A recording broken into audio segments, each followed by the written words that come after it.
तुम्हें पाके हमने जहां जहान माने 500-700 करोड़ मनुष्य की सृष्टि में हर मनुष्य आत्मा के दिल के ऊपर कंट्रोल करने की शिफ्ट प्राप्त कर ली या नहीं कर ली? कर ली।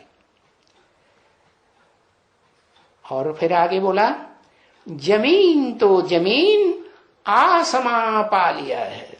अरे जमीन, स्थूल जमीन को पाके क्या करेंगे? अरे स्थूल जमीन पाने की बात नहीं है, ये तो दुनिया में जड़ चीजें दिखाई गई हैं जो प्रैक्टिकल सृष्टि है, उसको समझाने के लिए।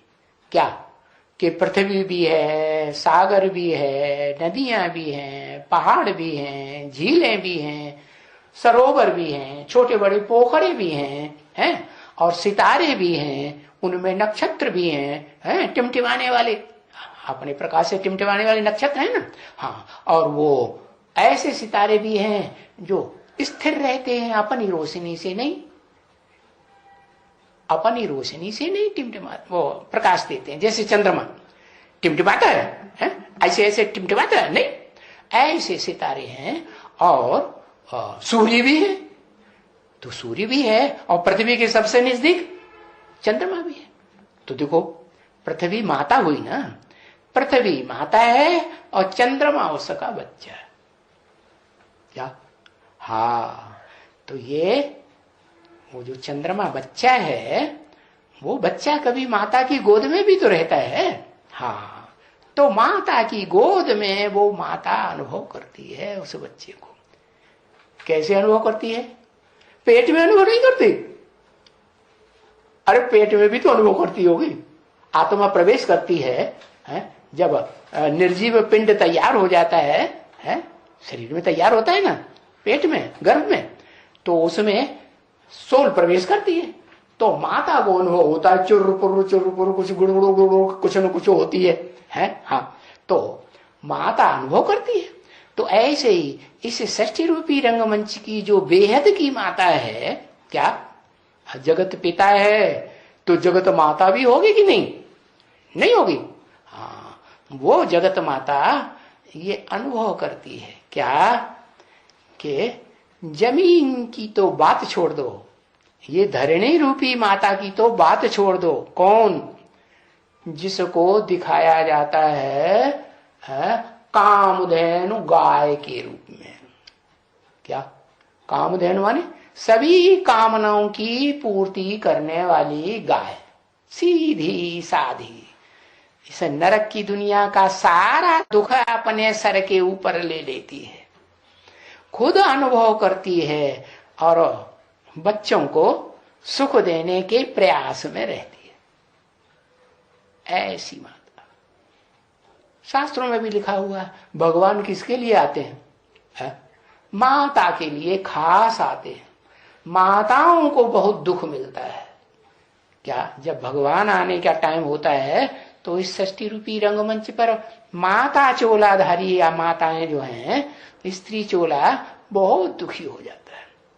तो सुप्रीम सोल आते हैं, वो माता का दुख हरने के लिए आते हैं। और माता जो है, जो धरणी है, वो जड़ है, जड़ है या प्रकाशित है? जड़ है ना, जड़त्व में ये है। और उस पृथ्वी पर पांचों तत्व मौजूद हैं या नहीं? पृथ्वी, जल, वायु, अग्नि, आकाश, सब उस पृथ्वी पर मौजूद है। तो वो धरणी माता जो गाय दिखाई जाती है, कामधेनु, उसमें मस्तक में 3 मूर्तियां ब्रह्मा विष्णु शंकर दिखाए जाते हैं, और सारे शरीर में देवताएं भी, सब कुछ दिखाया जाता है। तो ऐसे ही है वो धरणी रूपी माता। चैतन्य में उसको पालिया या नहीं पालिया? पहले जड़ धरणी के ऊपर राज्य करेगी लक्ष्मी, आदि लक्ष्मी या पहले जो चैतन्य कामधेनु गैया है या धरणी माता है, पृथ्वी माता है, पृथिव्यात, क्या पृथिव्यात मानी चौड़ी होती जाती है। स्वर्ग में तो छोटी होती है, सतयुग त्रेता में कहाँ होती है? सिर्फ भारत में छोटा रूप होता है या बड़ा रूप होता है? हाँ, फिर जब ये द्वैतवादी हैं, दो दो धर्म, दो दो राज्य, दो दो भाषाएं, दो दो कुल, दो दो मतें फैलाने वाले धर्म पिताएं आते हैं, तो उनके पीछे पीछे ढेर की ढेर आत्माएं उस षष्ठी रूपी रंगमंच पर उतरती हैं और बहुत घमासान शुरू हो जाता है, नरक की दुनिया बनना शुरू हो जाता है। तो उन नरों के द्वारा, उन मनुष्यों के द्वारा जिनका मन चलायमान हो जाता है काम विकार के आधार पर, कंट्रोल ही नहीं कर पाते, क्या